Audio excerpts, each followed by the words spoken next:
Chosen one, listen. Heaven pauses for you right now. The scroll of eternity unrolls before your eyes, and every sound around you begins to fade. This is not another passing moment in your feed. This is a divine interruption. God says, I risked it all so you could see this. You are not here by accident. You are standing inside a moment that angels have waited to witness. The wind of the Spirit moves even now, stirring something ancient within you, something that remembers where you came from. You've been running, haven't you? Running from the weight of your calling, from the quiet whisper that says there's more. But heaven never stopped pursuing you. Every detour, every disappointment, every delay, it was all part of divine choreography to bring you to this instant. This is why your spirit feels restless, why the ordinary no longer satisfies you. You were never meant to blend in. You were always meant to awaken. There are seasons in life where heaven refuses to remain silent, where God interrupts the noise of the world to remind you who you are. Right now, that's what this is. You feel the electricity of it, the weight pressing on your heart that says, pay attention. You scroll through hundreds of voices, but this one captures you because it carries the breath of the one who formed you. The Creator has orchestrated this divine collision, not coincidence, but confirmation. You've been walking through storms that tried to convince you you were forgotten. The nights were long, the tears hidden. Yet here is truth. Nothing was wasted. Every wound became a doorway to revelation. You thought you were being broken, but you were being built. Heaven's silence was not abandonment, it was preparation. Because when God calls someone chosen, He doesn't call them to comfort, He calls them to transformation. Look closer. This moment is not small. The same voice that spoke light into existence is speaking to you now. And He says, I risked it all. The risk was love. The risk was the cross. The risk was sending His only Son into a world that would reject Him just so that you could see, so that your eyes could open to truth. You were the treasure hidden in a field, the pearl worth selling everything for. That is how much heaven values you. As Jesus Himself declared in the Gospel of Matthew, chapter 16, verse 25, for whoever wants to save their life will lose it, but whoever loses their life for me will find it. Those words are not a distant echo, they are alive inside you right now. You've been clinging to what feels safe, afraid of what surrender might cost. But heaven reminds you, it already paid the highest price. God risked it all, so you could stop surviving and start seeing.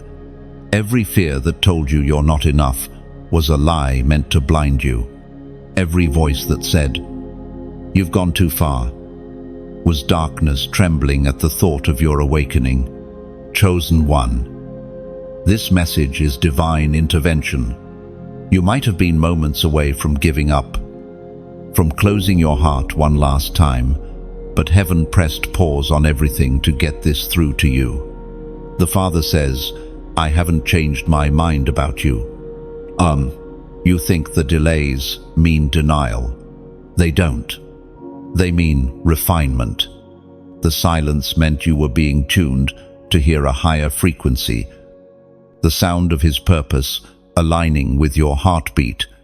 Right now, you are not being judged, you are being invited.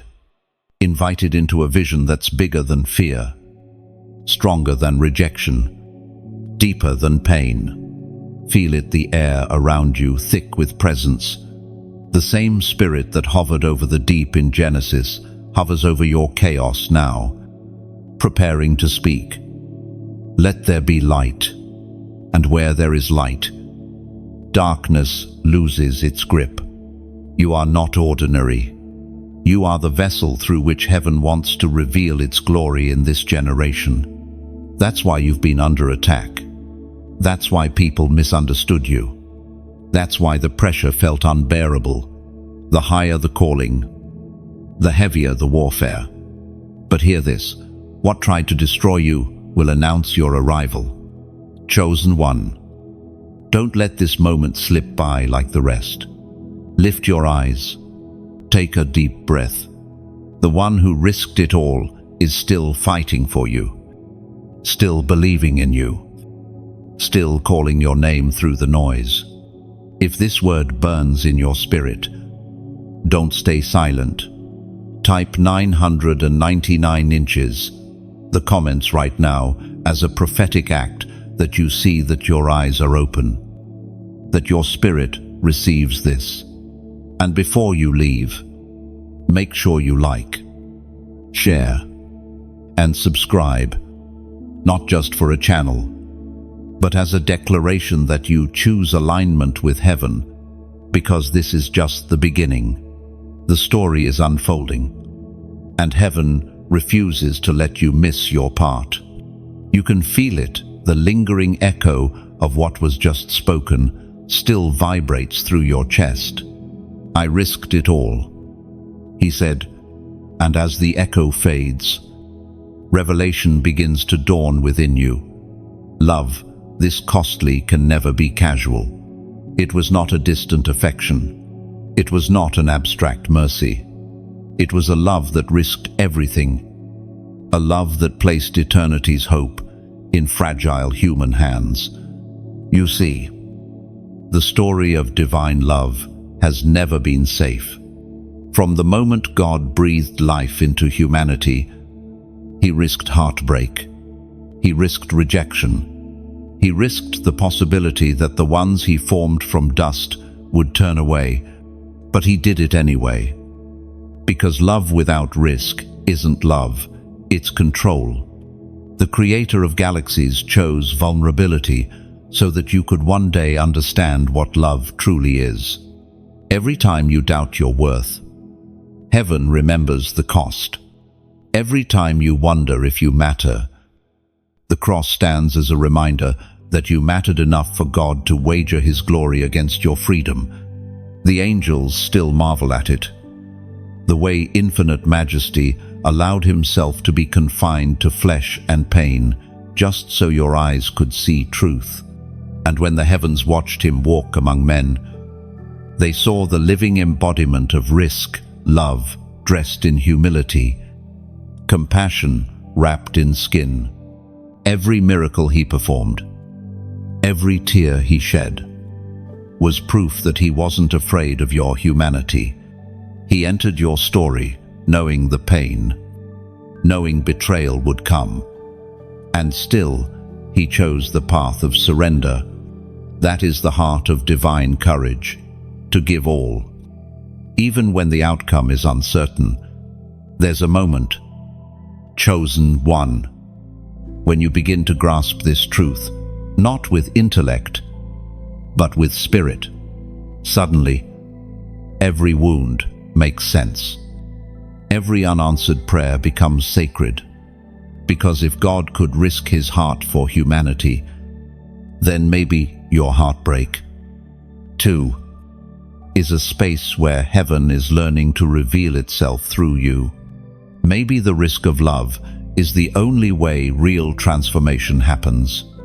As the Apostle reminds us in his letter to the Romans, chapter 5, verse 8, but God demonstrates his own love for us in this: while we were still sinners, Christ died for us. Read those words slowly. Chosen one, while we were still sinners. That means before you prayed the right prayers, before you tried to fix yourself, before you even cared, he already made his move. He risked it all before you even noticed him. That's not religion. That's reckless, relentless love. And perhaps that's what frightens you most. Because if God could love you that deeply, What excuse is left for staying small? What reason remains for living half awake? Hiding behind fear or shame? His love has stripped away every justification for mediocrity. You are the proof that heaven will go to the ends of the earth to reclaim what was lost. Imagine it now, the King of Heaven stepping into time, wrapping eternity in vulnerability. The one who spoke stars into being, allowing himself to bleed, to hunger, to weep, not because he had to, but because love demanded it. This is the mystery that every prophet longed to understand, and every angel still studies the God who risks, not because he's uncertain, but because he's unfathomably devoted. When you feel unworthy, remember the risk. When you question your calling, remember the blood. When you think it's too late, remember the hands that stretched wide and refused to close until you were within their grasp. That's what love looks like. That's what redemption sounds like. You were the joy set before him. You were the reason he endured the pain. Heaven didn't roll dice, hoping you might turn out right. Heaven placed a sure bet on grace, a grace powerful enough to rewrite every failure and every scar into glory. If you could see what he sees when he looks at you, you'd stop running from your reflection. You'd realize the same light that conquered death burns quietly inside you, waiting to be recognized. Every beat of your heart is heaven whispering, "I still believe in you. Chosen one." God risked it all so that you could finally see that love is not fragile, it's fierce. It is not a soft melody, it is a thunder that shakes every chain loose. That love is still reaching for you, still surrounding you, still rewriting your story even now. The cross was never just a moment in history. It was a declaration that echoes through every breath you take. You are worth the risk. There is a war you cannot see. Chosen one, a battle that has never been fought with swords or guns, but with whispers, distractions, and lies. It's the war for your sight. The enemy has always feared what would happen if you ever truly saw, because if your eyes opened, you would no longer bow to fear. You would no longer chase validation. You would walk with authority, knowing heaven backs your every step. That is why he fought so hard to blind you. Every heartbreak, every betrayal, every season of confusion, it wasn't random. It was strategic warfare. The darkness knew if it could distort your vision, it could delay your destiny. If it could make you question your value, it could silence your voice. But what the enemy forgot is that blindness doesn't scare God. He specializes in opening eyes that the world has written off. You've been through storms that clouded your perception. You've faced people who said you were too broken to be chosen. Yet, even when your vision blurred with tears, heaven saw clearly. God never stopped seeing you the way he designed you, radiant, powerful, filled with eternal purpose. He risked it all so you could see again. We are reminded through the writings of David in the Psalms. Chapter 27, verse 1, "The Lord is my light and my salvation, whom shall I fear? The Lord is the stronghold of my life. Of whom shall I be afraid?" That is your war cry. Chosen one. Light versus blindness. Fear versus revelation. The Lord is your light, meaning darkness no longer owns you. You are not at the mercy of what went wrong, of who left, or of what you lost. You are standing under a light that darkness cannot comprehend. Every time confusion comes, every time anxiety clouds your mind, remember this: you are not your thoughts.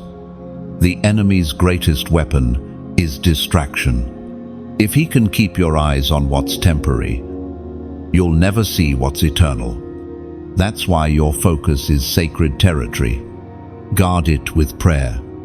Guard it with worship. Guard it with truth. When you begin to see clearly, everything shifts. You start to recognize the traps you once fell into. You start to feel peace where chaos used to reign. And you start to understand that discernment is not paranoia, it's divine protection. God didn't just save you from hell, He saved your eyes from blindness.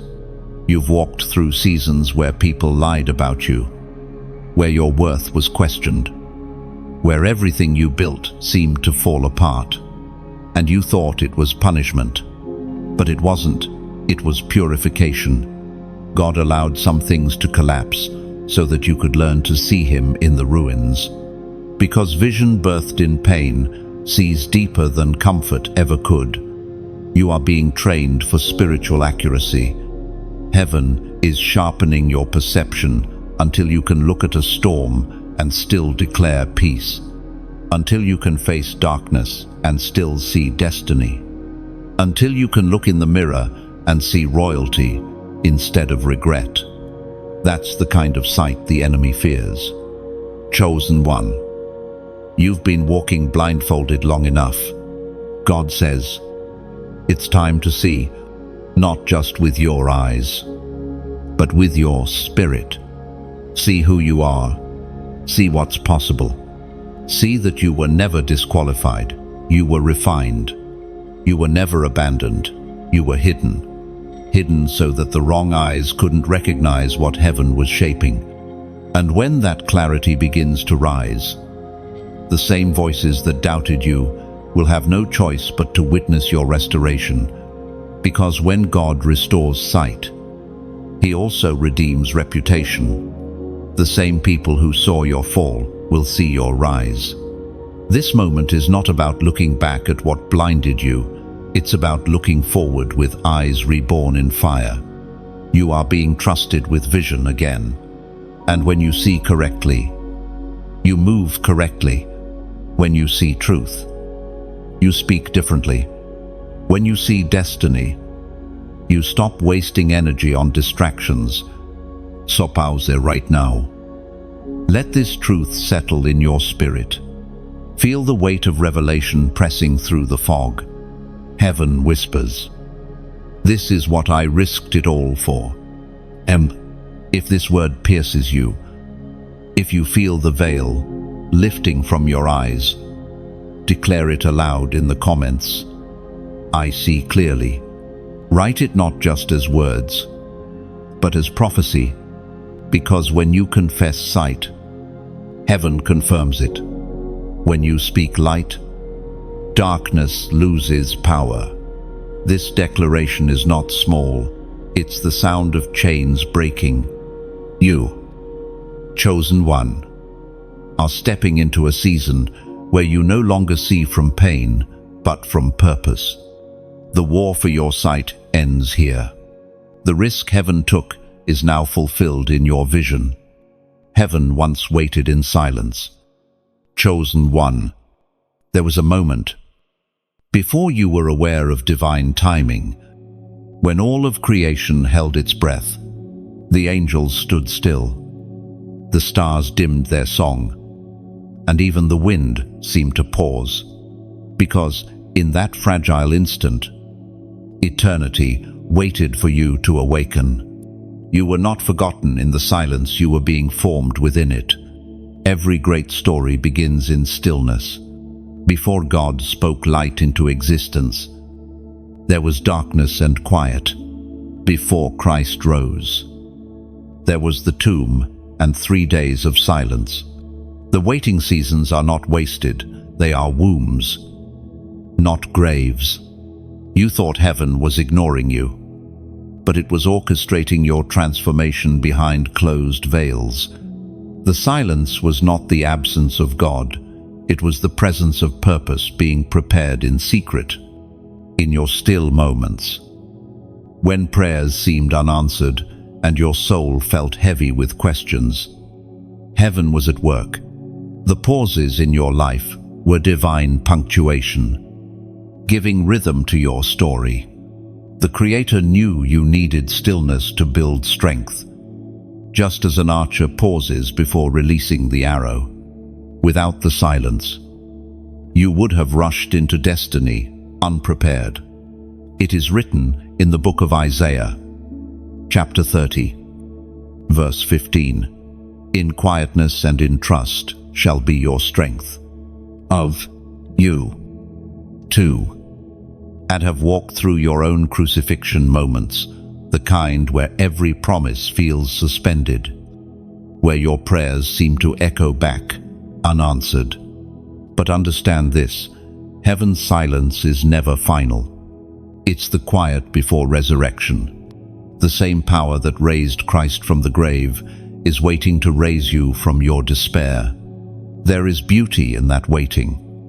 Though it rarely feels beautiful, the silence strips away illusions, reveals motives, and purifie désir. It teaches you to listen differently, to hear the subtle whispers of grace instead of the noise of panic. In the stillness, you discover that faith is not the absence of fear, but the refusal to bow to it. Sometimes the most sacred thing heaven can do is say nothing, because in that silence, you learn to recognize His presence without words. You learn to walk by faith, not by sight.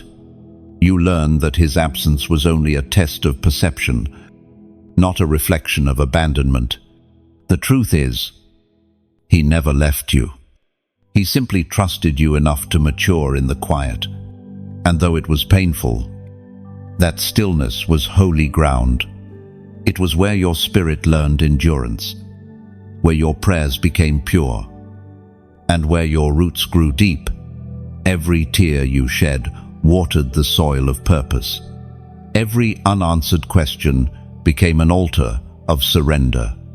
You thought you were losing momentum, but you were gaining maturity. Heaven had to silence the noise so you could hear your own spirit again.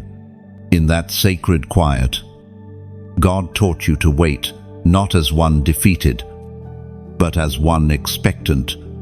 There is a difference between waiting and being forgotten. The forgotten lose hope, but the expectant prepare. Think of the chrysalis that holds a butterfly. Inside that silent shell, transformation rages unseen. Wings are formed in the dark. The creature that once crawled begins to dissolve, and something entirely new takes shape.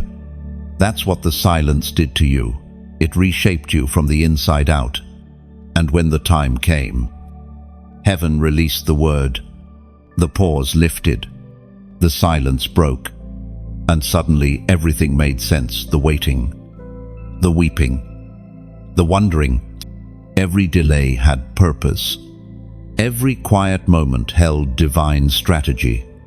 Heaven had not been still out of neglect, but out of reverence for what was coming. You now carry a strength that can only be born in stillness. You walk differently because you have learned that silence is not weakness, but wisdom. You see differently because your eyes were trained to find light even when everything seemed dark. You hear differently because your ears have been tuned to the frequency of heaven's whisper. Chosen one. Heaven waited in silence because your timing mattered. Every detail, every step, every encounter had to align. You were never waiting for God, He was waiting with you. The stillness was a sacred synchronization, preparing you to walk through doors that noise would have distracted you from.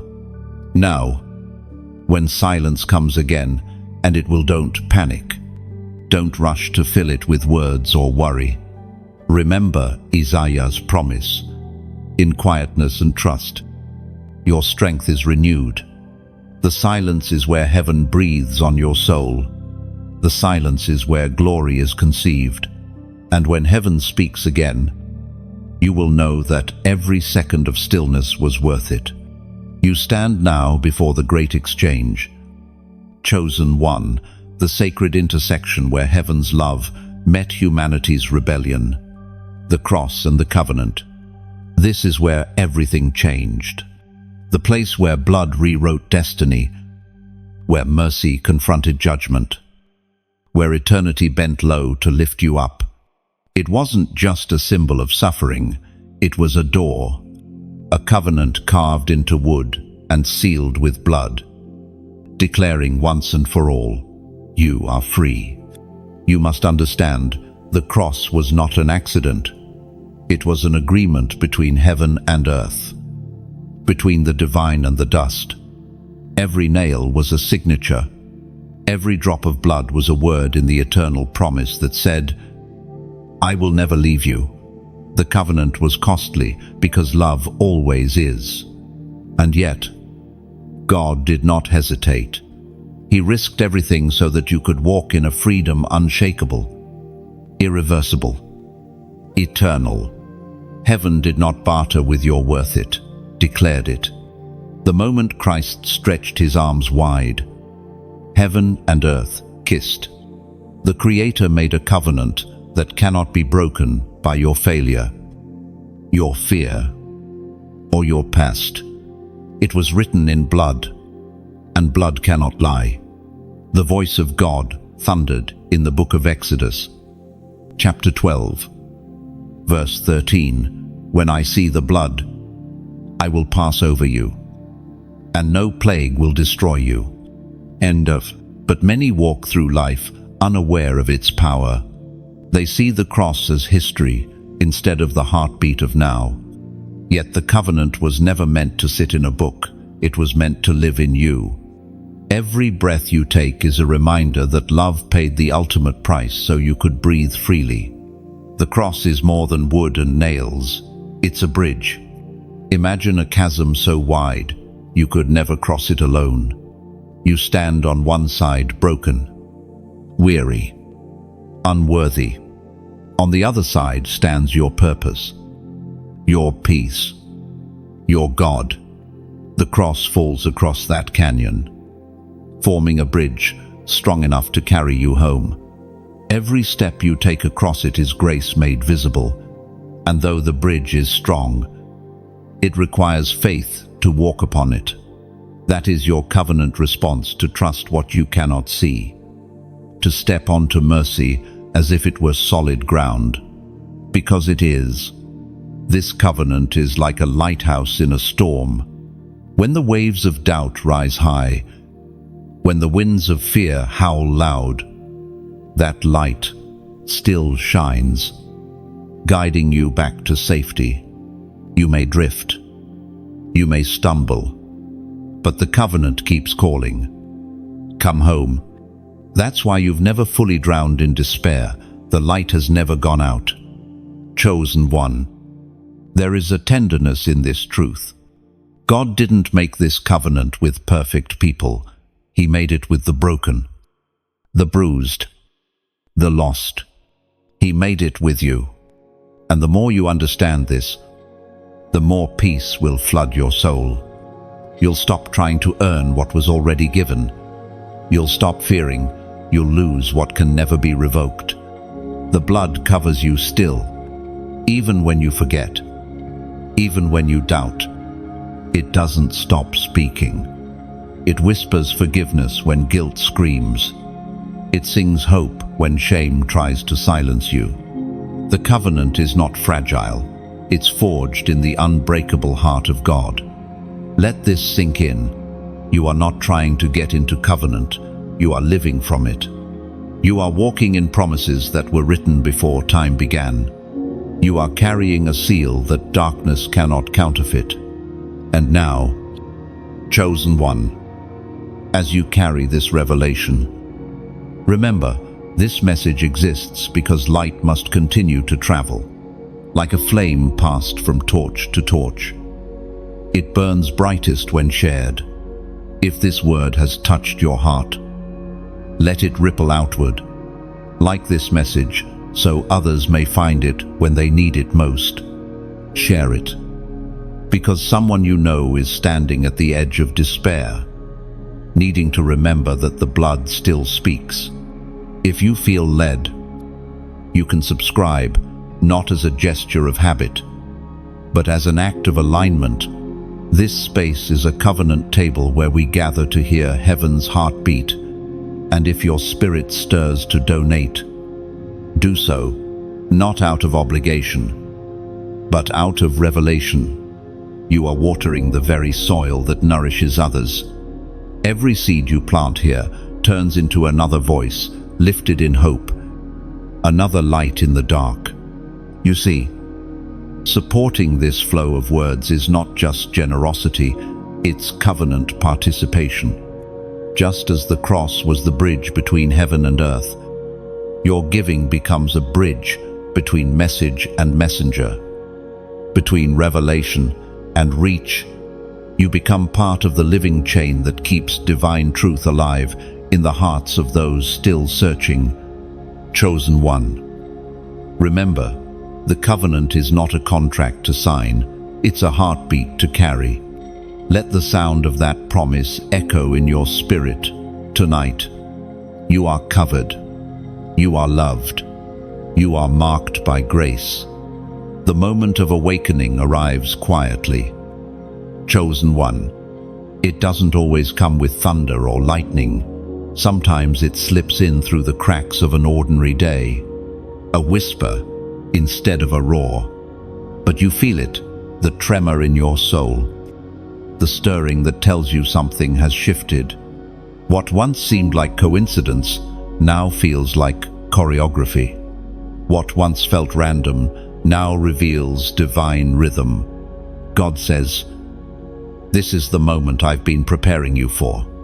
You thought you were being delayed, but you were being aligned. Every closed door, every detour, every delay, it was heaven rearranging your path so that your steps would meet your purpose at the perfect hour. This is not an accident. You are standing inside prophecy fulfilled in real time. There's a holy pressure in awakening, isn't there? You start to see things differently. The people who once defined you no longer do. The habits that numbed you start to lose flavor. The noise of the world feels heavier, but the whisper of heaven feels closer. It's like you're waking up from a long sleep, and suddenly the air tastes different, charged with meaning. You begin to realize that what you once called endings were really beginnings wearing disguises. The heartbreaks that broke you were doorways into depth. The loneliness was training ground for discernment.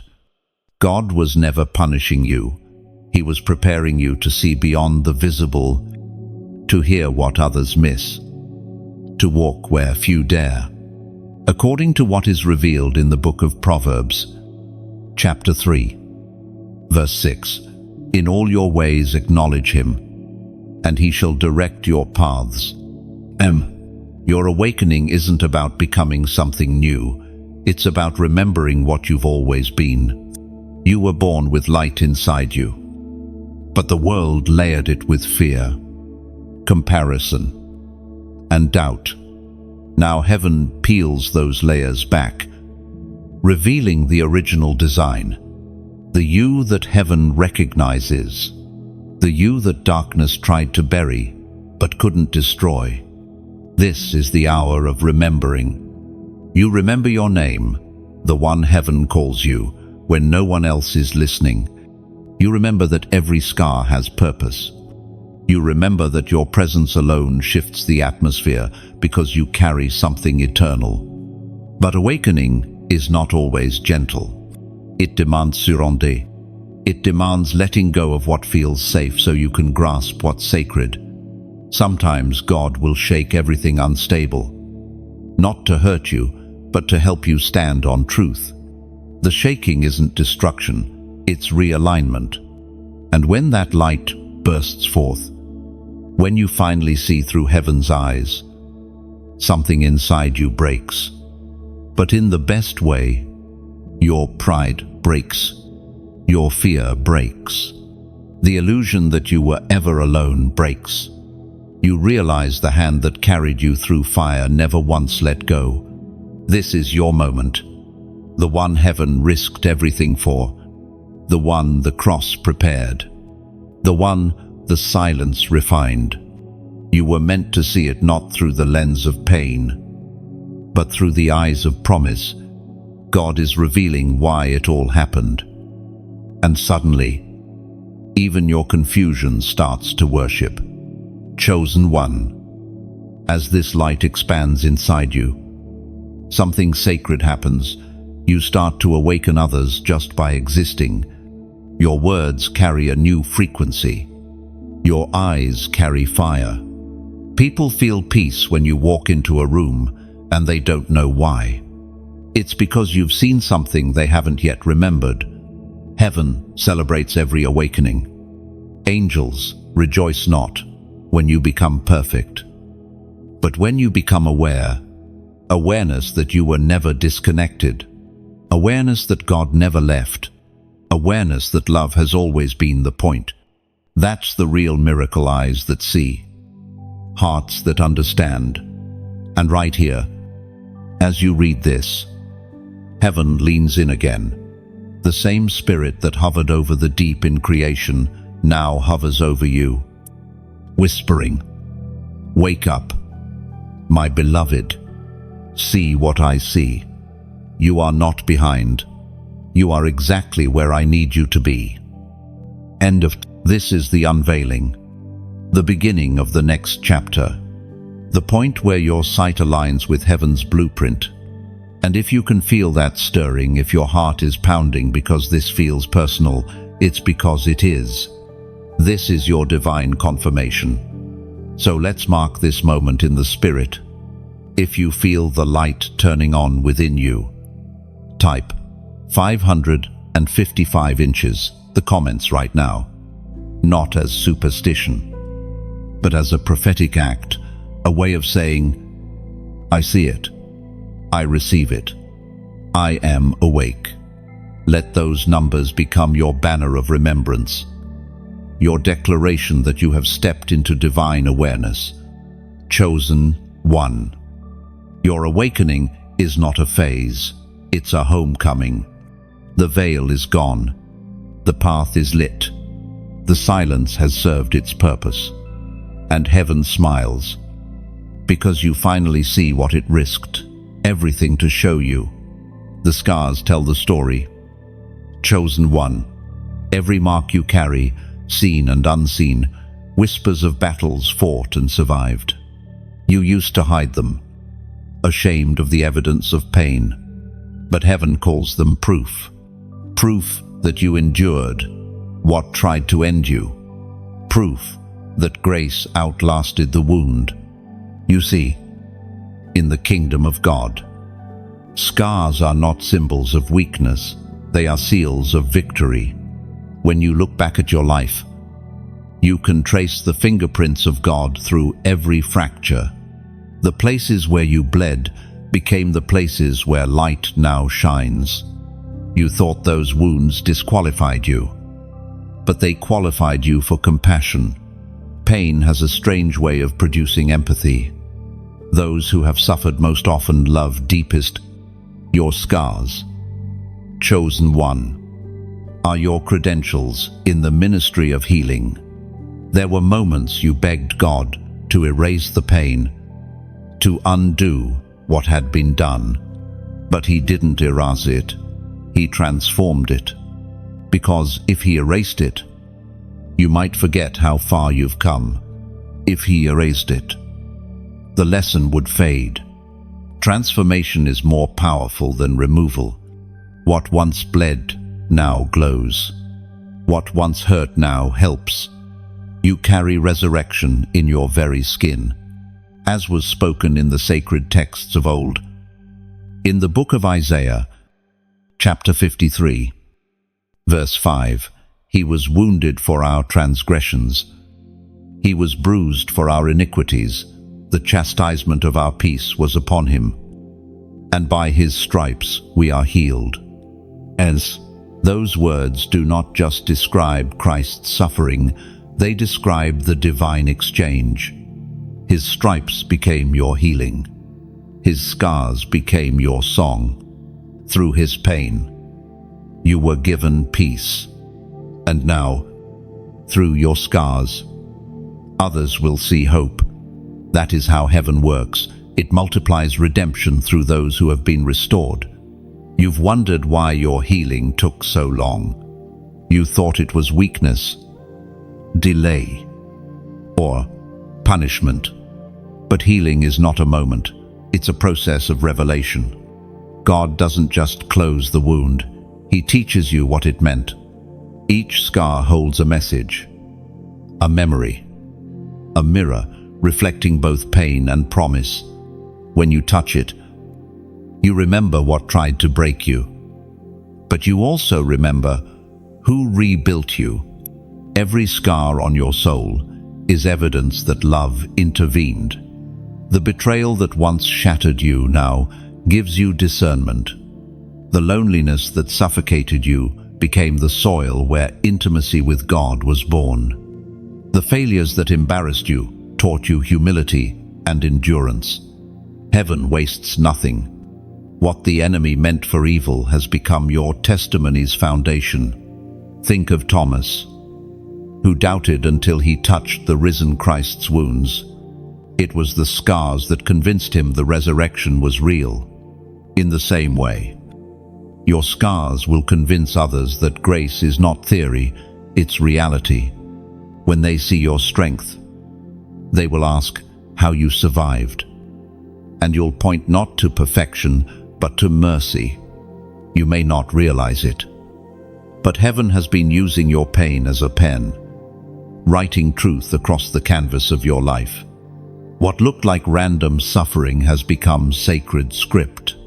Every tear you shed was ink in the story of redemption. And now, that story will be read by others who need courage to believe that their own pain can be turned into power. There's beauty in imperfection when seen through divine eyes. The scars on the resurrected Christ were not removed. They were glorified. They became eternal reminders of love's victory. In the same way, your scars are not signs of what went wrong, but of what was conquered. You carry in your body and soul the evidence that nothing, no failure, no heartbreak, no loss can separate you from the purpose God has woven through your existence. You might still feel the ache sometimes. Healing doesn't always silence memory. But now, when the ache comes, it no longer controls you. It reminds you that you're alive, that you've overcome, that the fire you passed through did not consume you, it refined you. You stand as living proof that pain cannot cancel promise. Chosen one. Never underestimate what your scars can do. They speak a language the unbroken cannot. They tell others, you can survive this. They say, there is beauty beyond the breaking. They declare, what hurt you will one day heal others. So, when you look at the marks left behind, don't flinch. Don't hide them under perfection. Lift them like trophies of grace. Let the light hit them so that their shimmer tells the story of divine exchange. You are not defined by what happened to you. You are defined by how heaven rebuilt you after it. Your scars are sermons written without words, and through them, heaven continues to speak. You stand in a realm few can perceive. Chosen one, the battlefield of the mind. It doesn't roar like the wars of men. It whispers. It wages its violence in silence. Beneath the surface of your smile, within the landscape of your thoughts. This is where destiny is contested, before the enemy steals your joy. He tries to poison your perception. If he can distort what you believe, he can chain what you become. The battlefield of the mind is subtle. It doesn't begin with disaster. It begins with doubt. A single thought, quiet and convincing, "You're not enough." Another follows, "Maybe God forgot you." Soon the whispers multiply, and before you realize it, a fog settles in. You stop dreaming. You stop praying. You start surviving instead of living. That is how the unseen war begins, one thought at a time.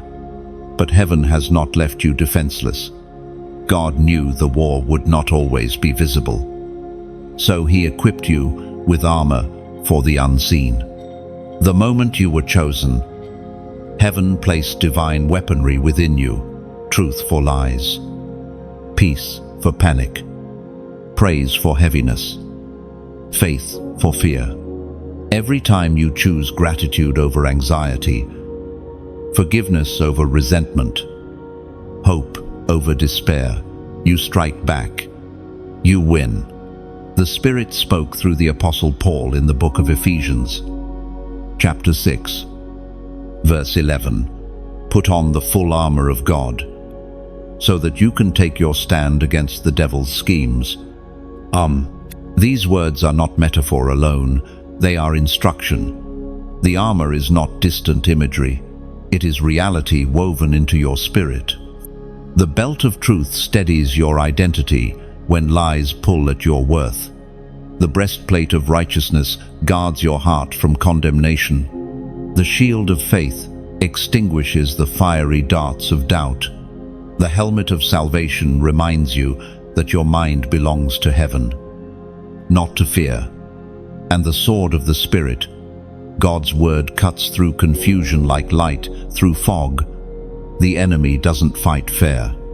He doesn't attack what's weak, he attacks what's powerful.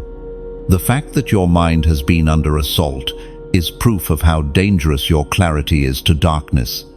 You carry vision, revelation, creativity, compassion, things that terrify the adversary. That's why the noise inside your head has been so loud. He fears what will happen when you finally think in alignment with heaven. And yet, every battle has a hidden gift. The struggle teaches you awareness. It teaches you to discern between the voice of fear and the voice of faith.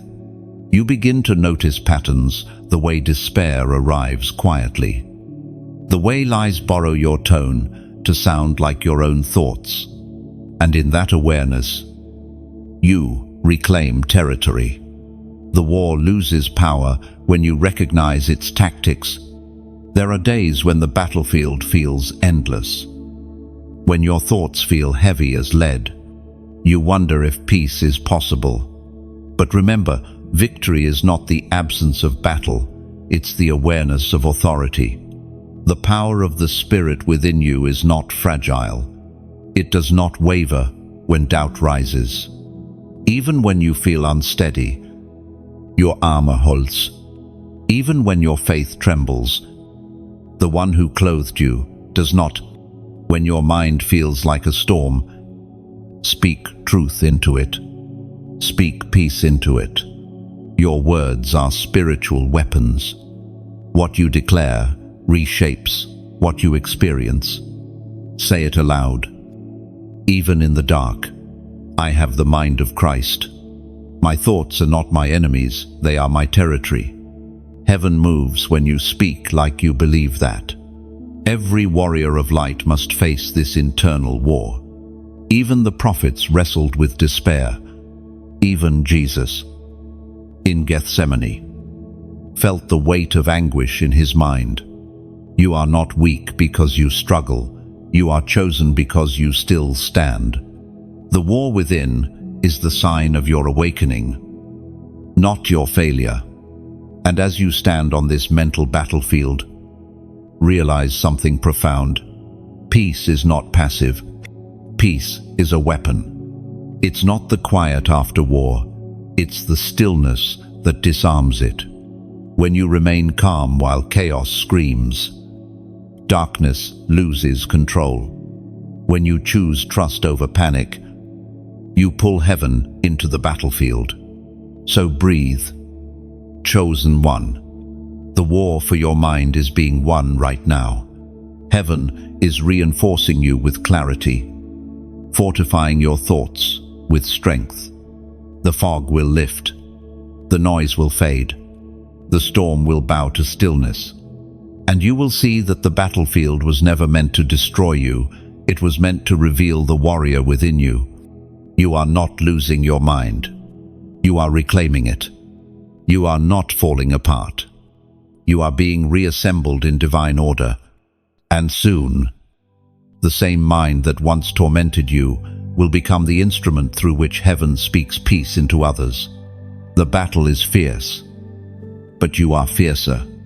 The war is invisible, but your victory will be undeniable. There comes a point, chosen one, when the noise of the world grows unbearable voices pulling you in every direction. Opinion, drowning out truth. Distraction, crowding your peace. Yet amid that chaos, there is a whisper that cuts through it all. It doesn't shout. It doesn't compete. It simply calls your name, and somehow, you know that voice.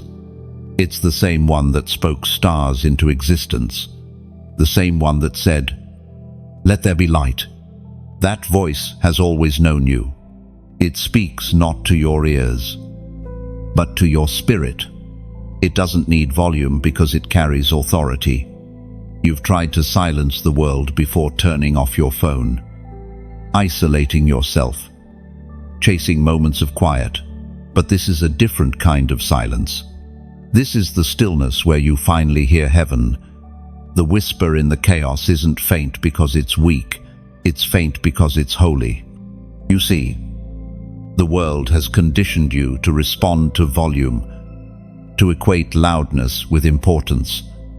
But God moves differently. He hides his presence in gentleness. He teaches your spirit to discern subtleties. The world screams for attention. Heaven waits for awareness. The whisper is an invitation to step out of the storm and into stillness. The Spirit spoke through the prophet Elijah in the first book of Kings, chapter 19, verse 12. And after the fire came a gentle whisper. That whisper was not just sound, it was revelation. Elijah had seen fire, wind, and earthquake. Yet none of them carried God's voice. Only the quiet did. That's how heaven speaks to you too, not always through miracles or thunder, but through peace that interrupts panic, through conviction that softens pride, through love that doesn't demand but draws. When you finally hear it, something shifts inside. You stop fighting to be seen and start longing to be still. The whisper tells you that your worth is not in performance but in presence. It reminds you that the shepherd doesn't need to yell for his sheep to recognize him. They know his tone, his rhythm, his calm. The chaos will try to drown it out. Of course, distractions will rise like waves. Fear will shout, "You're not enough." But the whisper, oh, that whisper will say, "You are mine." It's not a command, it's a reminder. And that one sentence, if you let it settle deep, can quiet every storm that's ever raged inside you. There were times when you thought God was silent, but maybe he was just speaking softer so you would lean closer. The whisper doesn't compete with your distractions, it waits for your focus. Heaven will not shout over your noise, it will simply wait until you're ready to listen. And once you hear it, everything changes. The same chaos that once overwhelmed you begins to lose its power. The noise becomes background music instead of battle. You start walking slower, talking gentler, listening deeper. You begin to recognize that peace isn't something you chase, it's something you return to. Chosen one. This whisper carries assignments. It tells you when to move, when to rest, when to speak, when to stay silent. It's the internal compass that keeps you aligned with destiny. Ignore it long enough, and life becomes noise again.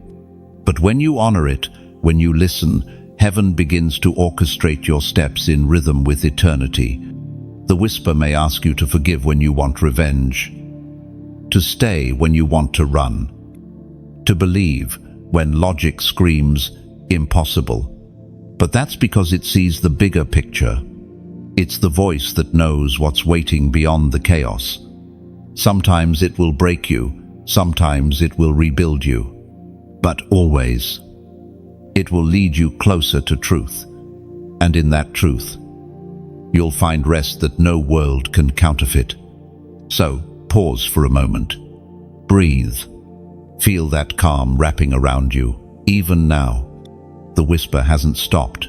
It's just been waiting for space. Let it speak. Let it heal. Let it remind you that the one who commands the storm is the same, one who sits with you in silence. If this word resonates, if you feel that sacred hush in your spirit, type, speak. Lord, in the comments right now, let that be your declaration. Because those two words open doors. They tell heaven, I'm listening again. They signal surrender, not defeat. When you write them, you're not just engaging with a message, you're entering a moment. The whisper responds to willingness, not volume. Chosen one.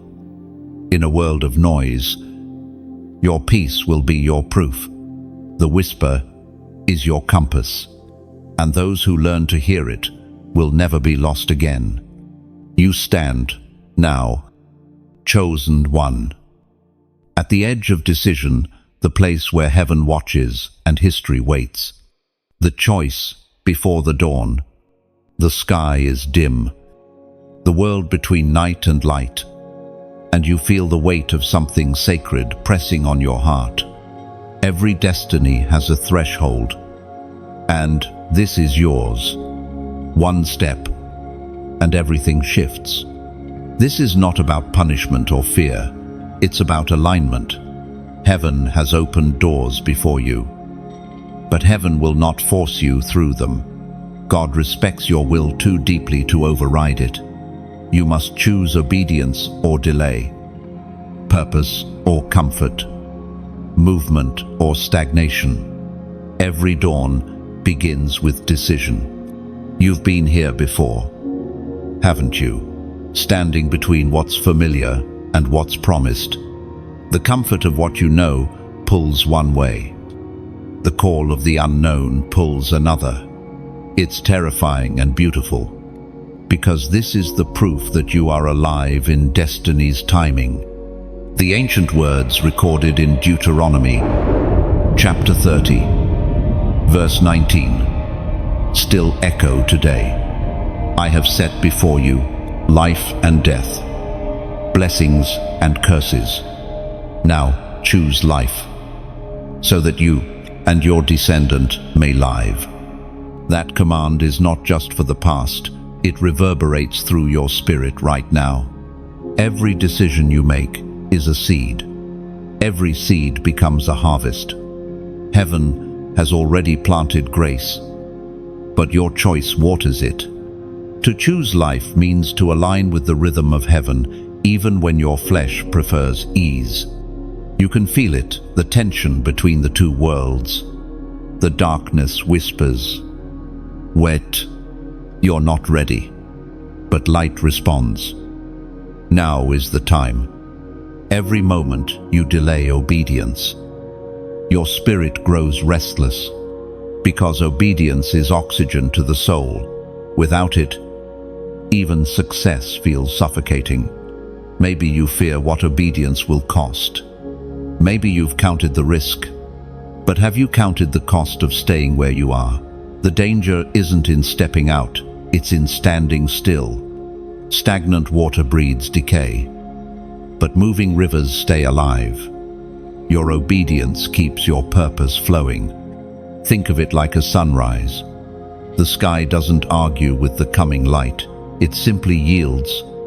The darkness doesn't disappear because it wants to, it fades because it must. When you obey, the shadows around you start retreating. Light doesn't negotiate, it just reveals. And as you take that step, however, small heaven moves with you. Every act of surrender triggers motion in the unseen. Angles shift. Doors unlock. Miracles alin. It's not dramatic, it's divine order, responding to willingness. But remember, choosing light isn't a one-time event. It's a daily rhythm, like breathing. Each morning, you decide again. Each night, you realign. Faithfulness is simply saying yes repeatedly until the dawn breaks. The choice before you now is not just about you. There are generations attached to your obedience. Your yes will echo through time, awakening courage in those who come after you. Your surrender is a torch that lights paths for others still wandering in darkness. And chosen one. If these words find you trembling between hesitation and hope, know this: heaven never asks you to walk alone. The same hand that calls you forward will steady your steps. The same spirit that convicts also comforts. The dawn will not ask more than grace can supply. Now, take a moment. Breathe in the quiet. Let your spirit listen. You'll sense it, the invitation. Gentle, yet firm. Heaven whispering, "Choose me again." This is not pressure, it's love.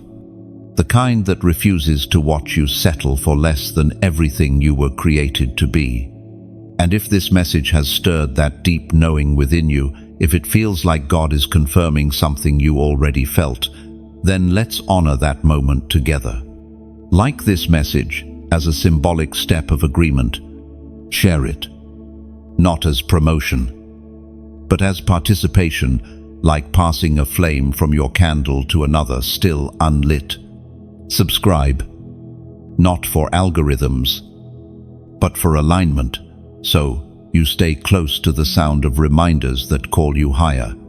And if you feel led to donate, do it not from pressure, but from partnership. Think of it as sowing into soil that produces light. Every seed sustains the flow that reaches others standing at their own threshold. You become a part of their dawn. 2. Because this isn't just a message, it's a movement. A ripple of awakening that travels through every yes. When you support it, you're not fueling a voice, you're fueling transformation. You're saying, "Let there be light." Again. And chosen one. The dawn is waiting. Heaven has set life and blessing before you. Now, all of creation holds its breath again, watching to see what you will choose. May your answer echo across eternity. Yes. The flames rise. Chosen one, not to destroy, but to define. The fire that purifies. You've felt its heat before, the moments where life pressed you beyond endurance, where prayers seemed to melt in your mouth, where everything you thought was secure burned away. You didn't understand then, but you do now. The fire was never sent to consume you, it was sent to reveal you. You were placed in the furnace, not by accident, but by design. God allows fire where He intends refinement. There are impurities that comfort can never expose. There are strengths that only suffering can summon. The gold within you demanded flame, for only in heat does it separate from what does not belong. The world calls it loss, but heaven calls it purification. Every friendship that faded, every plan that crumbled, every door that closed, They were all sparks of divine fire doing their work. The things that left were not meant to survive your next level. The things that stayed are eternal. It was proclaimed in the second letter to Timothy, chapter 2, verse 21. If anyone cleanses himself from what is dishonorable, he will be a vessel for honorable use, set apart, useful to the master, prepared for every good work. That is what the fire has done. It has cleansed you not as punishment, but as preparation. You prayed for purpose, and heaven answered with purification. You asked for strength, and heaven answered with struggle. You asked for clarity, and heaven allowed confusion until truth stood unshakable. Fire does not ask permission. It obeys divine order. You have walked through moments where the heat felt unbearable. The very air seemed heavy, filled with smoke of disappointment and grief. You wondered if God still heard you. You questioned if the promise had expired. But what you didn't see was that even in the fire, there was presence. You were never alone. Like Shadrach, Meshach, and Abednego, you walked into the furnace, bound. Yet something miraculous happened inside. The fire didn't kill you, it freed you. The ropes that tied you fell away in the heat. The very thing meant to destroy you became the instrument of your liberation. The fire set you free from what comfort could not. Look closely at your story. The fire refined your faith, stripped away pride, silenced dependence on applause, and taught you to stand when no one clapped. That is purification. God was shaping someone who could carry his presence without crumbling under its weight. He was crafting a vessel that could hold more glory than before. The fire also clarified your vision. You learned who truly walked with you and who only walked while the road was easy. You discovered the difference between those who love your light and those who love your warmth. Fire reveals authenticity. Those who endure the heat beside you are forged for destiny with you. The truth is, chosen one.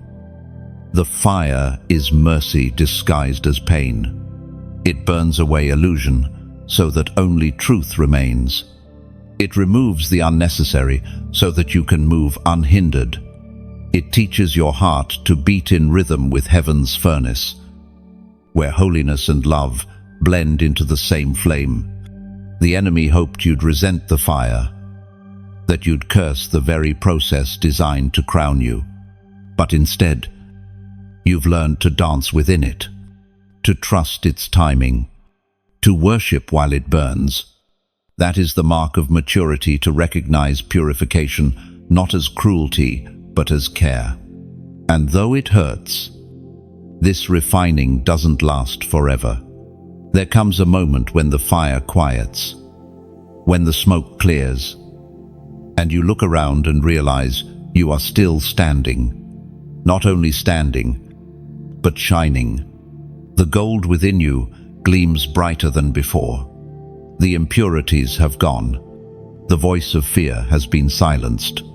You have emerged, forged, fearless, and free. When heaven looks at you now, it doesn't see ashes, it sees radiance. You are the reflection of resilience, the evidence that grace can stand in the midst of flame and not be destroyed. The world will see your glow and wonder how you survived. But you will know, it was not survival. It was sanctification. So, do not despise the fire. Chosen one, welcome it. Let it finish its work. The same flame that burned your bondage now lights your path. What once scorched you now warms you. What once terrified you now testifies for you. You are the living proof that divine fire never destroys what's eternal. It only refines it. And from now on, when the heat rises again, you won't panic. You'll remember this. The presence of fire means heaven is near. For only those chosen for greatness are trusted with purification this pure. There is a new clarity rising within you. Chosen one, a vision that cuts through confusion like morning light through mist. The covenant of vision. What once felt blurred now comes into focus. The questions that haunted you begin to form into answers. Not because circumstances changed, but because your sight did. The same world, the same people. Yet suddenly you see. This is what God risked it all for, that your eyes might open. Not just to what is visible, but to what is eternal. The covenant of vision is not about what your natural eyes perceive. It's about what your spirit recognizes. When God gives vision, He gives the ability to see destiny in chaos, beauty in ashes, purpose in pain. You are standing in the aftermath of fire, the silence of surrender, and the awakening of faith. Each stage prepared your sight. You've learned to look beyond surface reactions, beyond what people say, beyond what fear screams.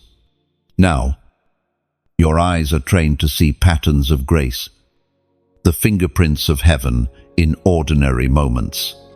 It was revealed in the book of Habakkuk, chapter 2, verse 3. For the vision is yet for an appointed time, though it tarry. Wait for it, because it will surely come, it will not delay. Those words were written for dreamers like you, for hearts that almost gave up believing. Vision is not denied, it is developed. Delay is not denial, it's calibration. Heaven waits until your heart matches your assignment.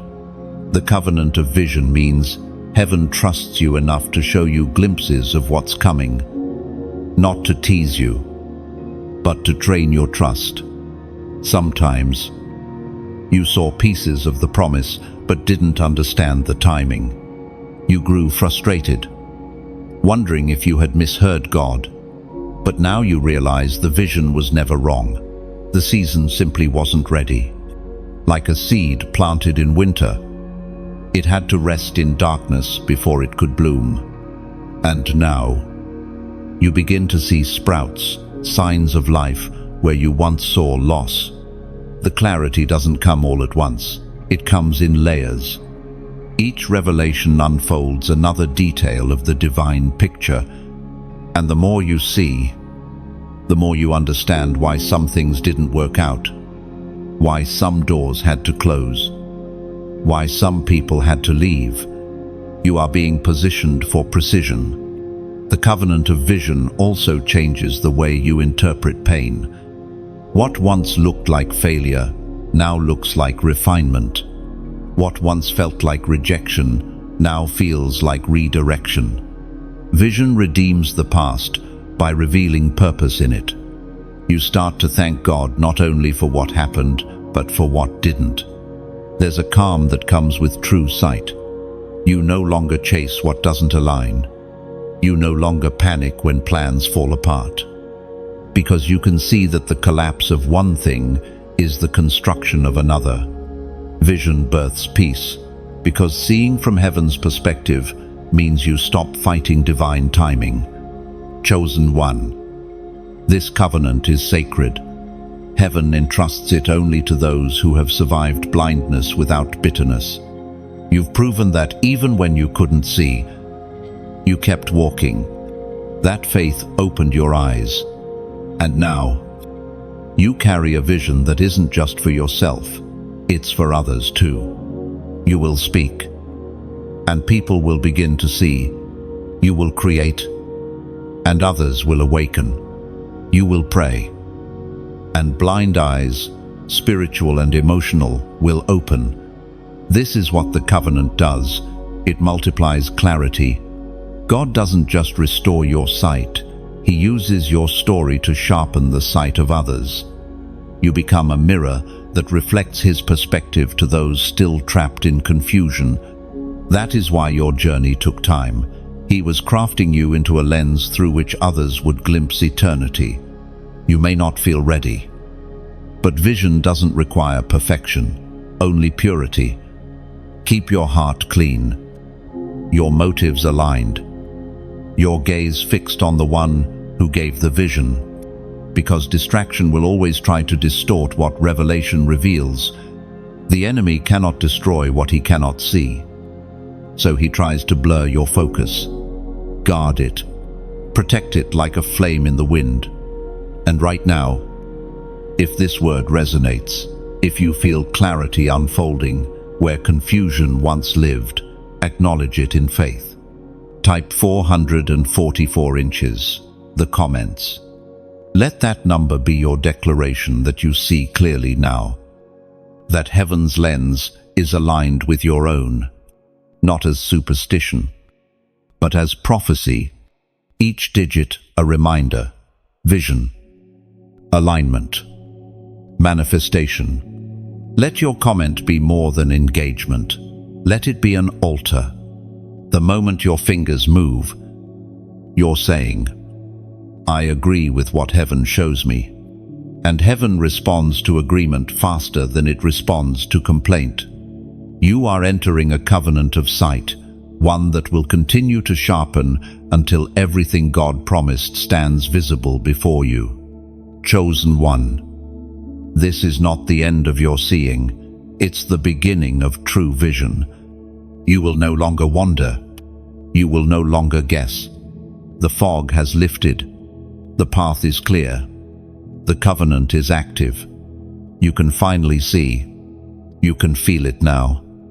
Chosen one, the atmosphere around you, heavy with glory. The weight of glory. It's not a burden that crushes. It's a presence that crowns. You've been prepared for this. Shaped by silence, fire, and vision, so that your spirit could carry what your shoulders once could not. What you feel is not pressure, it's presence pressing upon you, stretching you to contain more of heaven than ever before. The weight of glory is unlike anything else. It humbles, even as it elevates. It silences ambition while awakening purpose. It reminds you that greatness in the kingdom isn't about visibility, but about capacity, the ability to hold more of God's nature within fragile flesh. The world chases crowns of metal. Heaven places crowns of fire. And those flames rest only on those refined enough to handle them. Glory doesn't arrive in applause, it arrives in awareness. It sneaks into quiet mornings when you open your eyes and realize that you are still here, still chosen, still breathing grace. It manifests when you forgive instead of retaliate, when you trust instead of fear, when you love without expecting anything back. Glory hides in obedience. That is why it weighs so much, because it carries eternity's gravity within mortal hearts.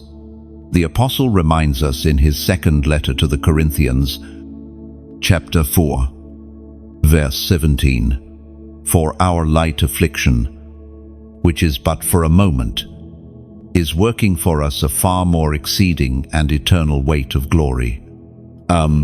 That verse carries a paradox: light affliction and weight of glory. Heaven measures differently than earth. What feels unbearable to you is light to eternity. Because every pain, every tear, every delay is producing something invisible yet immense. You've been carrying the weight of waiting, the burden of faith, but heaven calls it preparation for glory. You might not have realized it, but you've been in training to carry this. Every trial built endurance.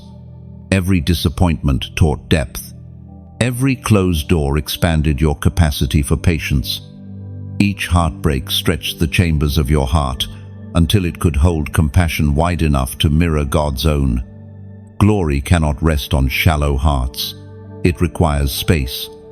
When the weight comes, it feels like contradiction. You sense both exhaustion and exhilaration, both trembling and peace. That's because your human frame is adjusting to something eternal. It's like a musician learning to play an instrument, too beautiful for words. The first notes shake, but soon the sound becomes symphony. The glory resting on you now is tuning your spirit to heaven's melody. Don't resist the heaviness. Many confuse the weight for warfare. But this time it's not attack, it's anointing. The pressure you feel is the evidence that heaven is filling you, not fighting you. The ache in your spirit is not emptiness, it's expansion. You prayed for more, and this is how more feels. It stretches, it refines, it breaks old limits so new grace can flow through. Chosen one. Glory changes everything it touches.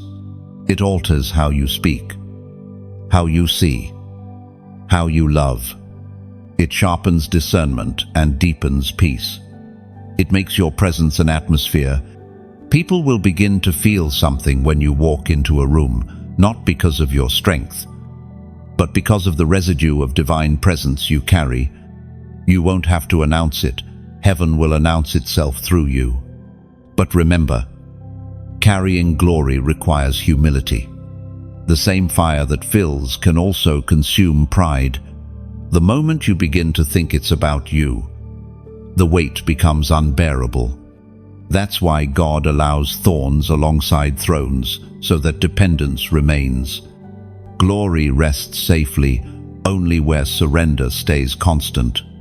You may notice your solitude deepening. Glory often attracts isolation before it attracts influence. The higher you go, the thinner the air becomes. Not everyone will understand your silence, your shifting priorities, your need to withdraw. But heaven understands. The weight you carry now requires stillness more than speech. This glory will not fade as the world's does. It is not a moment of emotional high. It's a mantle of divine essence. It will guide your decisions, fuel your purpose, and shield you from deception. You will begin to sense when something aligns with heaven or not.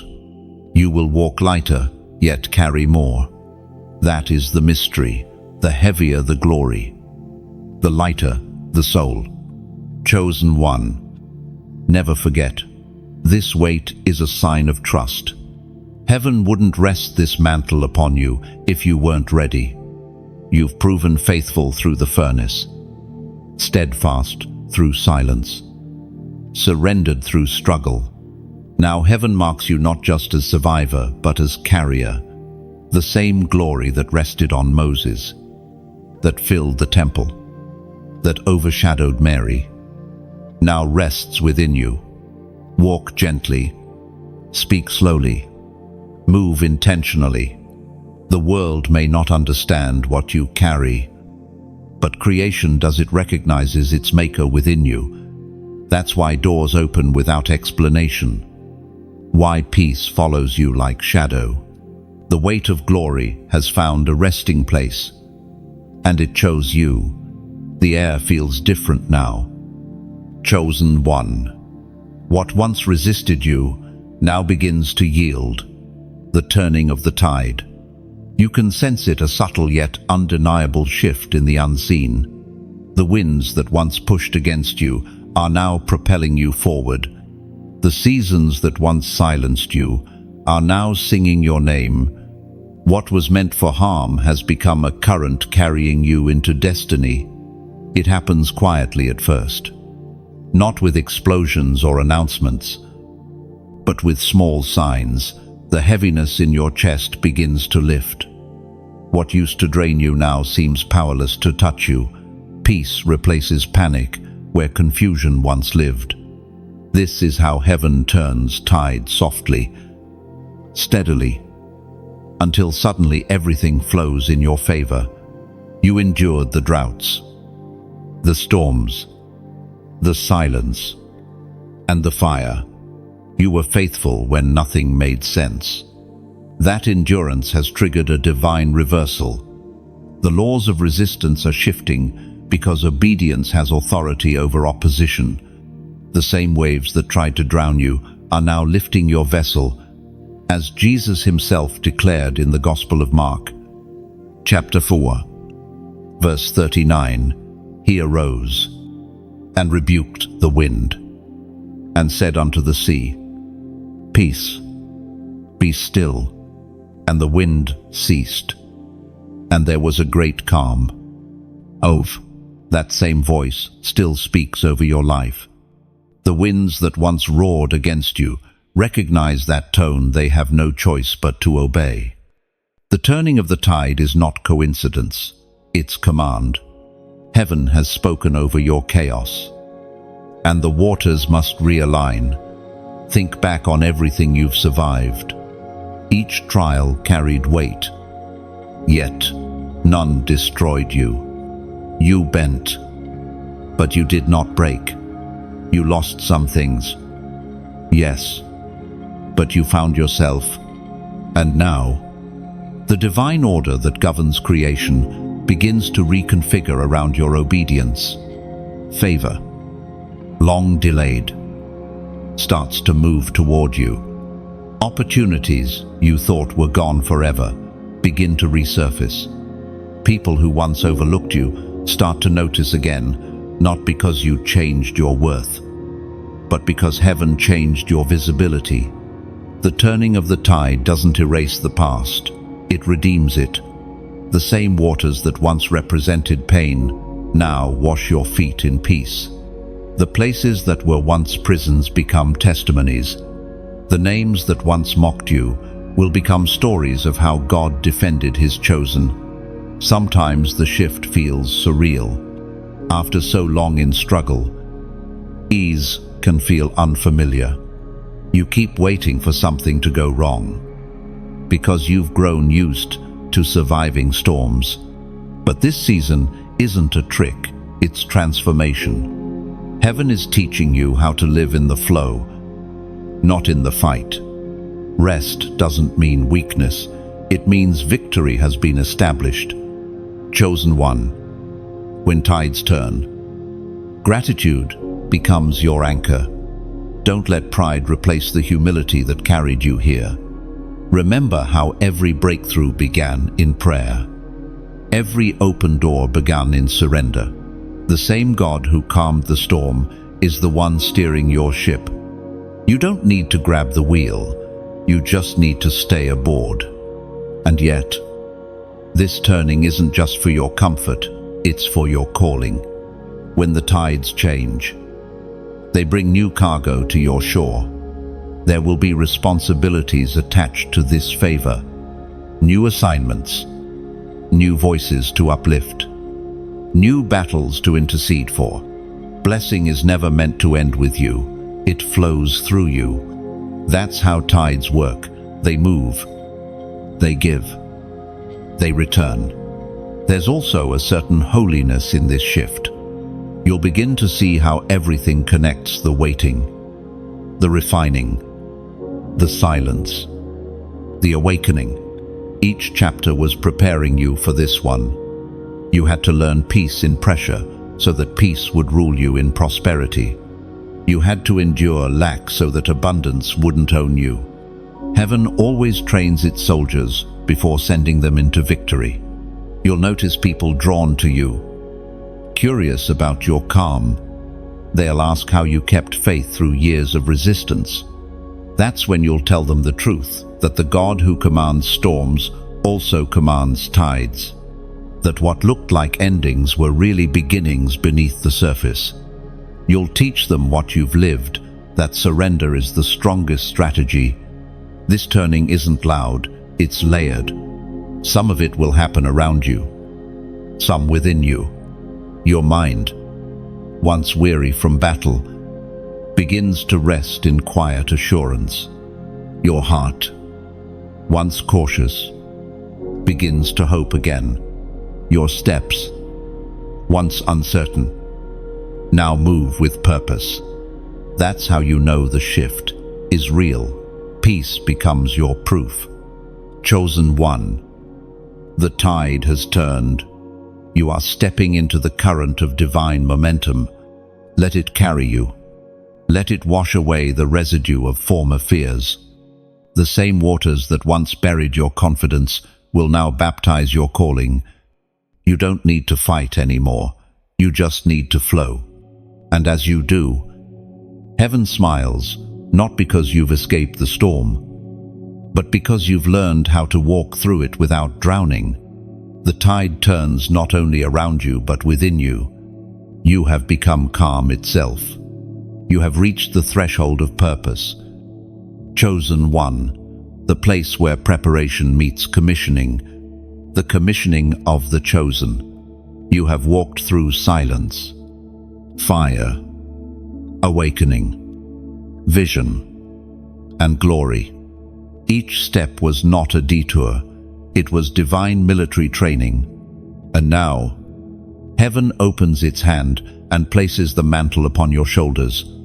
You are not only healed, you are sent. This moment is sacred. The air feels heavier, not with burden, but with authority. The weight resting upon you is not of sorrow, but of significance. You are being entrusted with light for the darkest corners of the world. What God has poured into you in secret is now meant to pour through you in power. Every word of encouragement you've ever spoken, every tear you've ever prayed, every trial you've overcome, they've all been woven into the uniform you now wear. You are heaven's ambassador, carrying within you the aroma of grace and the evidence of endurance. The world won't just hear your message, it will feel it through your presence. The apostle reminds us in the Gospel of Matthew, chapter 5, verse 14, "You are the light of the world. A city set on a hill cannot be hidden." That's not a metaphor, it's a mandate. Light doesn't negotiate with darkness, it simply shines. It doesn't ask permission, it transforms its surroundings by existing. And that's your calling, to stand where light is scarce and let heaven speak through your life. Not through perfection, but through authenticity. Your assignment may not come with applause. Often, chosen ones are misunderstood because they operate ahead of time. You'll speak of rain when others see only drought. You'll see harvest in barren fields. That's the nature of divine vision. It sees tomorrow from within today. But don't shrink back when others question you. Seeds don't need approval to grow. They only need soil and time. You are being commissioned now to move beyond comfort into calling. The words you carry are living water. Pour them. Speak life into places that have forgotten how to breathe. Your kindness will heal more than sermons ever could. Your resilience will testify louder than your victories. Every act of grace you give becomes a spark, lighting fires of faith across hearts still asleep. But remember, chosen one, the light must be tended. Even the brightest flame dims if neglected. Stay close to the source. Prayer is your oxygen, humility your anchor. When success comes, and it will, don't let praise replace purpose. You are not a performer, you are a vessel. The spotlight is not the goal, transformation is. Now, as this message reaches your heart, take a breath. Feel the mantles settle over you. This is not hype, it's holy. The moment you were created for has arrived. You have been tested, refined, prepared, and now released. The earth has waited for what you carry. Creation groans for your obedience. Heaven stands ready to back your every step. And if this message stirs that familiar warmth in your spirit, Respond from the heart. Like this message, not as a casual reaction, but as a sign that you receive this mantle. Share it, not as content, but as commission, a way to send light farther than your reach could go alone. When you subscribe, do it not just to follow words, but to remain connected to a stream of truth designed to keep your fire alive. And yes, if you feel moved to donate, let it come from revelation, not routine. Imagine it like sowing into a field already blooming. Every seed of generosity becomes another story redeemed, another soul reminded that they are chosen too. You're not giving to a platform, you're investing in purpose. You're helping the message reach someone standing where you once stood, weary, waiting, needing to hear that heaven hasn't forgotten them. After all, the greatest acts of light are not in the moments we receive, but in the moments we release. When you comment below, share your reflection, or a simple, "I carry the light," those words are more than engagement, they are declaration. Each voice that rises here becomes another candle, joining the flame. Together, we become the city on the hill that Jesus spoke of. Impossible to ignore. Chosen one. This is your commissioning. The tide has turned. The glory rests. The fire has refined you. And now, heaven says, go, not in haste, but in harmony, not in fear, but in faith. Carry the light. Speak with love. Move with mercy. You are the continuation of the message that once saved you. The world is waiting for the sound of your obedience. Go, chosen one. The dawn is brighter because you have awakened. The light around you deepens into radiance. Chosen one. It no longer flickers uncertainly. It flows steadily. A quiet stream of glory weaving through every step you take. The glory after the cost. You've crossed through fire, endured silence, embraced surrender. And now, for the first time, you walk freely beneath the weightless beauty of reward.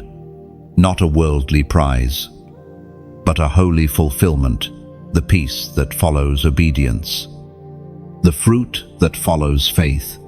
Glory does not rush. It settles.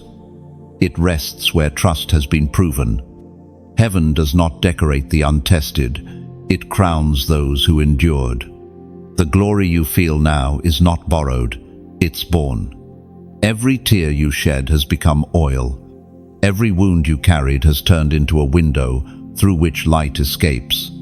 You are walking proof that what was meant to destroy you became the very source of your radiance.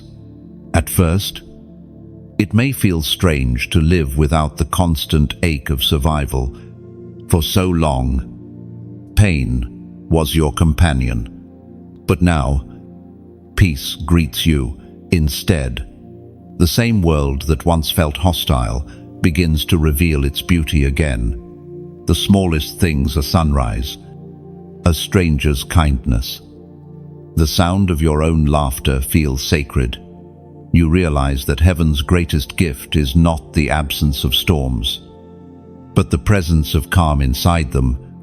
We are reminded through the writings of David in the Psalms, chapter 30, verse 5. Weeping may endure for a night, but joy comes in the morning. Glory after cost always changes posture. You no longer chase outcomes, you rest in identity. You no longer beg for signs, you live as one. The miracles you once prayed for have become your daily atmosphere. The heaviness that once followed you has been replaced by a gentle boldness. You speak differently now, less to impress, more to impact. You walk differently, less hurried, more holy. What once terrified you now teaches you. You see the fingerprints of divine wisdom on every scar. You begin to thank the very storms you once cursed, for you realize they built the strength that sustains you now. Glory makes sense of history. It redeems memory. It allows you to look back and say, even there, God was working. And the glory also reveals something deeper. You were never fighting for victory, you were fighting from it. Every trial you endured was already written inside a finished story. The cross didn't just secure salvation, it secured outcome. You were never losing. You were learning how to walk in what was already won. Chosen one. This is the beauty of divine paradox.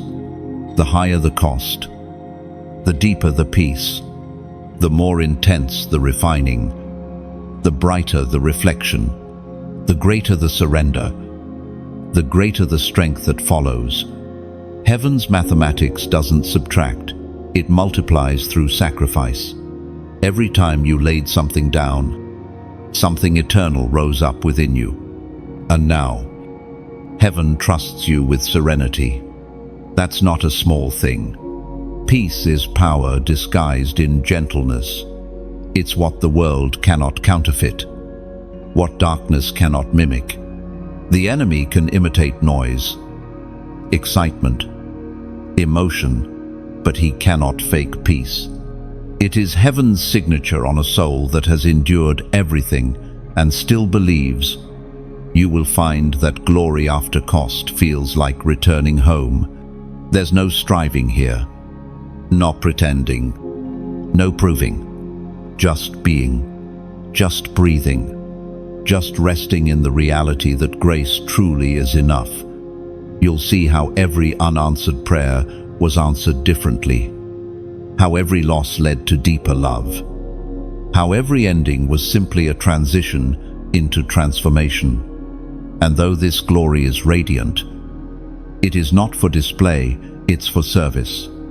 You are not called to bask in it alone, but to carry it wherever darkness lingers, not to boast, but to bless, not to draw attention to yourself, but to draw eyes toward the one who brought you through. This is why you were refined to reflect, to become a walking revelation that God's goodness doesn't just rescue, it rebuilds. The people who once pitied you will look again and see peace they can't explain. Some will ask, what changed? You'll tell them the truth. You stopped fighting for control and started trusting in completion.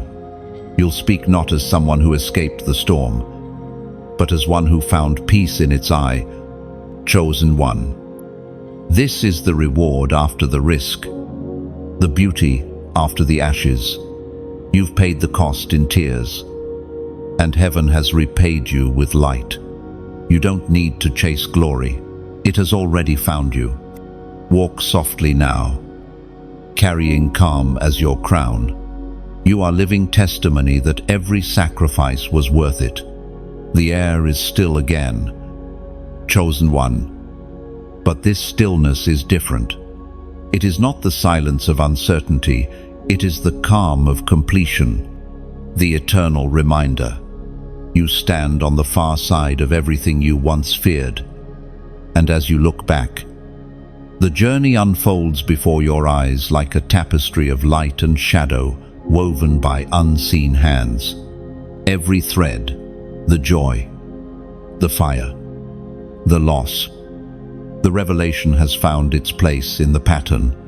Nothing was wasted, nothing forgotten. You realize now that the divine has never been far away, even in the darkest corridors, when faith trembled and hope seemed faint. Heaven was tracing your footsteps, guiding you through every unseen turn. The storms were not random, they were choreography. The pain was not punishment, it was shaping. The pauses were not delays, they were divine timing disguised in silence. The same hand that formed galaxies has been forming you. You are not merely healed, you are whole. You are not merely forgiven, you are transformed. The risks heaven took were not gambles, they were guarantees. Love wagered everything, and you were the prize. As Jesus himself declared in the Gospel of John, chapter 10, verse 10, I have come that they may have life, and have it to the full. Oh, that fullness isn't loud or flamboyant. It's steady, sacred, and deep. It is the quiet knowing that you lack nothing, that grace has touched every wound, that the God who risked it all for you has kept every promise. The abundance he speaks of isn't measured in possessions, but in peace, in purpose, in presence. You no longer strive to earn love. You rest in the revelation that you are loved. The eternal reminder is this: you were always chosen, long before you spoke your first word or stumbled through your first failure. You were written into the story of redemption. The world tried to rename you, broken, unworthy, forgotten, but heaven never forgot your original name. It still echoes through eternity, spoken by the one who knows you better than you know yourself. You have walked through the valley of the shadow and discovered it was only a shadow, not our destination. You have faced the fire and found the one who walks in it with you. You have waited in silence and heard the whisper that changes everything. This is what it means to be chosen, not to escape the storm, but to carry peace within it, not to avoid the fire, but to glow because of it. Now, every breath you take is sacred memory. Every sunrise is a signature of mercy renewed. Every heartbeat is a reminder that heaven still believes in you. The same love that risked it all is still pursuing you, still inviting you to keep walking, to keep seeing, to keep shining. The journey isn't over. It's transformed into something eternal. Chosen one. You've become what you were always meant to be, a living testimony, a walking altar, a song made of flesh. The world may see only a person, but heaven sees a covenant fulfilled. You are what happens when grace refuses to quit, when light refuses to dim, when divine love refuses to let go. There will be other seasons, other storms, other silences. But now you know the silence is not absence. The storm is not punishment, and the fire is not death. They are all reminders, eternal reminders that love endures through every element, that God's faithfulness doesn't flicker when tested, that glory waits patiently beyond every cost. This moment, right now, is not an ending. It is a threshold. The story continues. But now you walk with eyes open and heart anchored. You move with peace instead of panic, with certainty instead of confusion. You no longer chase signs, you carry them. The covenant lives within you, and whenever doubt tries to return, whenever fear tries to whisper again, remember this: heaven already proved its love. You have seen too much light to fear the dark. You have endured too much fire to doubt the gold within you. The God who risked it all has already won, chosen one.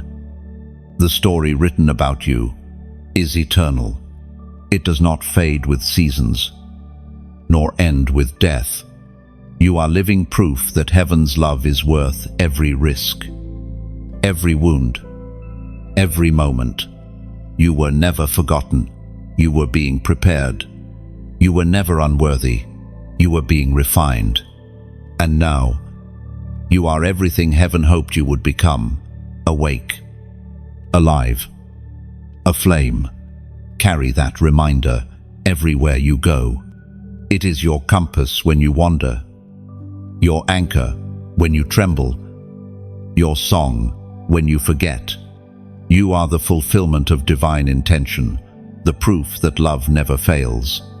And now, beloved chosen one, the message completes its circle. The words that once called you to listen now bow before the silence of understanding. You are not the same as when this began. Heaven has spoken, and your spirit has heard. You have walked through revelation after revelation, until the line between earth and eternity blurred, until your heart began to sound like the voice of the one who sent you. Remember this always: divine love is not fragile. It endures storms. It risks reaction. It stretches across galaxies just to reach you. Every message whispered, every sign given, every moment of stillness was proof that heaven believes you are worth the risk. When the world forgets to speak your name, heaven still does. When you doubt your worth, look again at the story written in your scars and remember, it was never in vain. Every cost, every flame, every tear has been exchanged for glory. Go now, carrying the truth within you. Let it steady your steps when you walk into uncertain days. Let it remind you that you are not just surviving, you are radiating. You are not just chosen, you are commissioned. You are not waiting for light, you are light. The message has done its work. The seed has taken root. Heaven is smiling. The one who risked it all is watching you walk, finally seeing what he saw all along, his reflection, alive within his chosen one.